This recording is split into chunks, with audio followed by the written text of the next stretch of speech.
வணக்கம். Green global promoters. நம்ம இப்போ ஒரு 16 சென்ட் இடம் பார்க்க போகிறோம். இது எங்கே இருக்குதுன்னு பார்த்தீங்கன்னா, இது வந்து கொடுப்பகுழினா ஆலூரில் வந்து ஒரு 2.5 கிலோமீட்டர், குருந்தங்கோட்டில் வந்து ஒரு 2.5 கிலோமீட்டர் வரும். இதுதான் இந்த இடம். 16 சென்ட், நல்ல ஸ்கொயர் கண்டம், நல்ல ஃப்ரண்டேஜ், 96 அடி ஃப்ரண்டேஜில் 12 அடி பாதை, நல்ல ஸ்கொயர் கண்டமாக இருக்குது. இது ரெண்டாக பிரித்து நம்ம எடுத்துக்கலாம். வாங்கக்கூடிய ஆட்கள் 2 வீடு போடலாம். நல்ல ஃப்ரண்டேஜில் இருக்குது.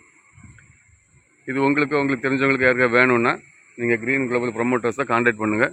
சுற்றிலும் வீடுகள் அமைந்த ஏரியா தான் பாருங்கள். எல்லாமே வீடுகள் அமைந்த ஏரியாவில் தான் இருக்குது. இந்த ரோடு 20 அடி ரோடு, 20 அடி ரோட்லேருந்து அடுத்து நமக்கு ஒரு 12 அடி பாதை, ஒரு 50 அடி தூரம் உள்ள இருந்து ஸ்டார்டிங்கில் இருக்குது. இது அவங்க கேட்குற விலை சென்ட்டுக்கு 3,50,000 கேட்குறாங்க. நம்ம கொஞ்சம் பேசி குறைச்சிக்கலாம். இது உங்களுக்கு தெரிஞ்சவங்களுக்கு வேணும்னா கிரீன் குளோபல் ப்ரொமோட்டர்ஸை கான்டாக்ட் பண்ணுங்கள். நம்ம சேனலை ஃபஸ்ட் டைம் பார்க்குறவங்க நம்ம சேனலை சப்ஸ்கிரைப் பண்ணுங்கள், நம்ம சேனலை சப்போர்ட் பண்ணுங்கள். இதுபோல் உங்களுக்கு இடங்களை வாங்கணும் விற்கணுன்னாலும் நீங்கள் கிரீன் குளோபல் ப்ரொமோட்டர்ஸை கான்டாக்ட் பண்ணுங்கள். நன்றி.